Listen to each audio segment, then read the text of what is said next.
साहेब डॉक्टरांनी गोळ्या औषधे दिली आहेत, त्यामुळे आता तुम्ही लवकर बरे होणार आहात. सुजित इतक्या रात्री कुठे गेला असेल? मॅडम त्यांना औषध द्या. हो. अरे पण ही गोळी सांगितली होती की ही माझ्या काहीच लक्षात येत नाहीये. हे संचिता तुझ्या लक्षात आहे का डॉक्टरांनी कोणती गोळी सांगितली होती? नाही माझं लक्ष नव्हतं म्हणजे मी सुजितला फोन ट्राय करतेय. सॉरी मला नाही माहिती. कदाचित ती नाही हो मामा, कन्फ्युजिंग आहे, खरंच नाही माहिती.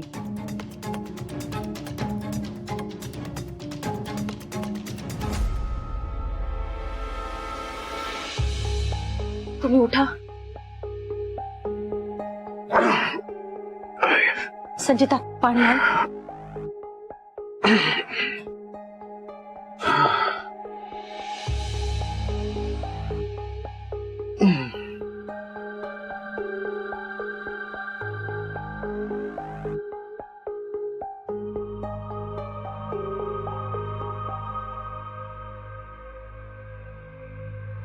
स्वानंदी थँक्यू. ते इमर्जन्सीची गोळी दिलीस ना, आता बरंच बरं वाटतंय मला. अरे पण तुम्ही दोघं एवढ्या रात्रीचे कशाला आला तिथे? माझ्यामुळे तुम्हाला त्रास झाला ना, विनाकारण झोपमोड झाली. हा डॉक्टर म्हणत होते स्ट्रेसमुळे तुम्हाला बीपीचा त्रास होतोय. साहेब तुम्ही एवढ्या रात्री अजूनही त्याच गोष्टींचा विचार करताय.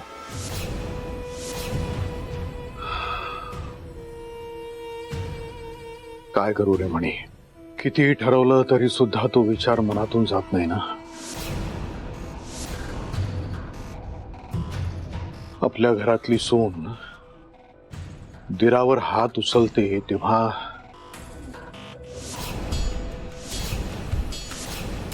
त्या घरातला प्रमुख म्हणून मला झोप लागेल का रे? नाही ना, कितीही ठरवलं तरी सुद्धा तो विचार मनातून जात नाहीये. विचारांवर आपलं नियंत्रण नसताना तो विषय अजूनही डोक्यातून जात नाहीये. अस्वस्थ करतोय मला तो विषय. बघितलंस, तुझ्यामुळे यांना इतका त्रास झाला. इकडे उभी राहून काय करतेस? जा मणी, उठ उठ उठ. तुम्ही दोघं जा.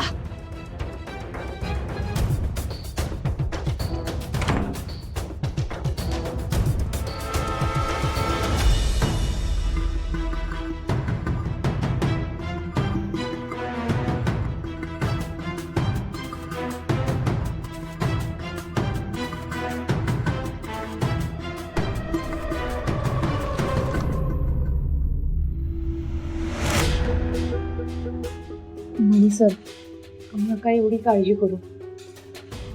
होतील सर पोद्दार साहेब लवकर जा.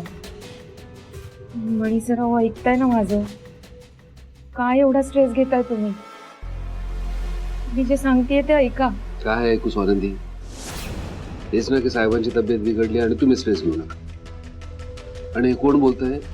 ज्यांच्यामुळे साहेबांची तब्येत बिघडली, ज्यांच्यामुळे साहेबांना बीपीचा त्रास होतोय त्या. स्वानंदी आज जे काही घडलं ना त्याला कारण तुम्ही आहात. उद्या सुद्धा काही कमी जास्त झालं त्याला सुद्धा जबाबदार तुम्हीच.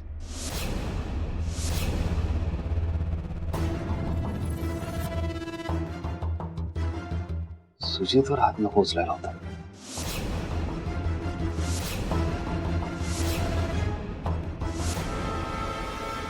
पडून काही होणार नाही स्वानंदी. जे व्हायचंय ते होऊन गेलं. तुमच्या वागण्यामुळे साहेबांना त्रास झालाय. त्या सगळ्यातून जर काही शिकायचं असेल ना तर एवढं शिका की आपल्या वागण्यातून इतरांना त्रास होता कामा नये, खास करून साहेबांना. एवढं भान ठेवा म्हणजे झालं.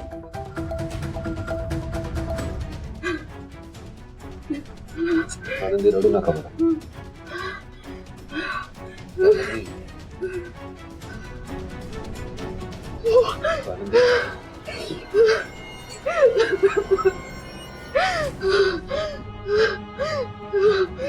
घ्या शांत शांत व्हा. पाणी प्या, पाणी प्या स्वागत. बस बस सावकाश.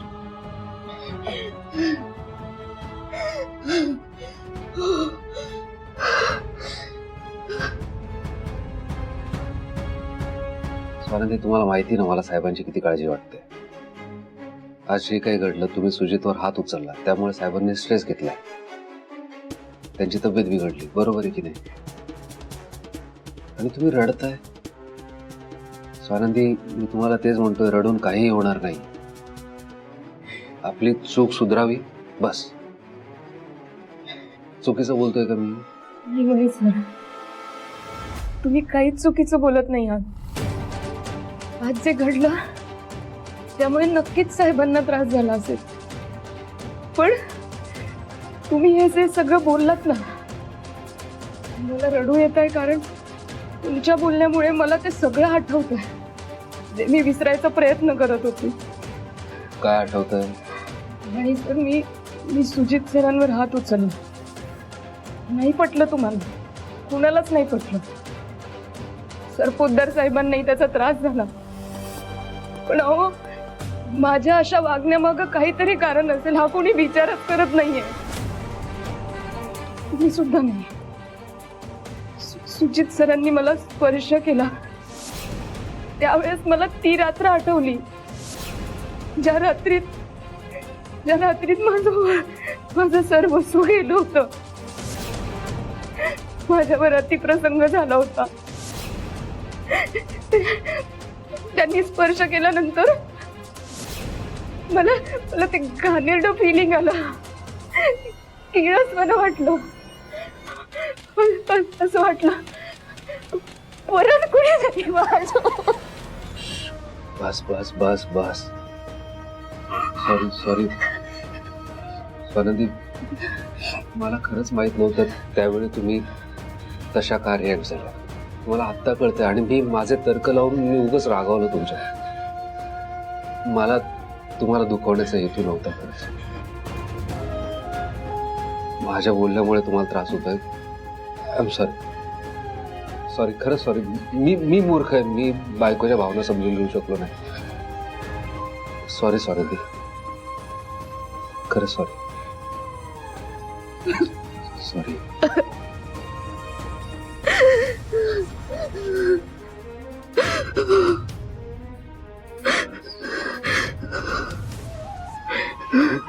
तुम्ही आता परत तो विचार करू नका बरं. मी आहे ना आता तुमच्याबरोबर. आता इथून पुढे आपल्या दोघांनाही एकत्र आयुष्य जगायचंय. छान. आता कसलाही विचार करू नका.